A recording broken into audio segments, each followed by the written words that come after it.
Et si le premier traitement contre la myopathie de Duchenne avait été trouvé ici, par Sky Thérapeutique? Depuis plus de 20 ans, cette entreprise créée au sein de l'UFR de médecine de Saint-Quentin-en-Yvelines multiplie les recherches.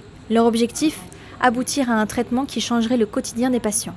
Une première pour le laboratoire. Un essai clinique de sa molécule Sky 51 a été lancé en juin 2023 sur 12 patients. Il devrait durer 2 ans. On a eu l'autorisation de commencer notre essai clinique de phase 1-2A. Tous les patients suivent la même progression, c'est la phase 1, c'est une phase de sécurité. On ne regarde que la sécurité, là, on ne regarde pas l'efficacité. Et ce qu'on voit, c'est que pour le moment, tous les patients font leur escalade à peu près normalement. On n'a pas observé d'effets indésirables liés aux médicaments. La myopathie de Duchenne est une maladie neuromusculaire rare qui touche le plus souvent les garçons. Elle est causée par des anomalies sur le chromosome X. Conséquence, la protéine qui est essentielle pour permettre aux muscles de bouger et de résister aux forces qui leur sont imposées est absente. Chaque année, la myopathie de Duchenne touche 150 à 200 garçons nouveau-nés en France selon l'INSERM.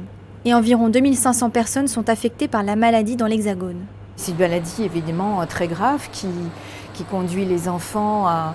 D'abord ils se développent normalement et puis après ils perdent leur force progressivement et donc ils perdent la marche et ensuite leur capacité à respirer est moindre, donc voilà, ils perdent leur capacité respiratoire et le cœur aussi peut être touché puisque c'est un muscle. À ce jour, les médicaments prescrits permettent seulement de ralentir la progression de la maladie, mais pas de la guérir. En cas d'essai concluant, Sky Thérapeutique pourrait être la première entreprise à avoir mis au point un traitement capable de restaurer les capacités motrices des patients.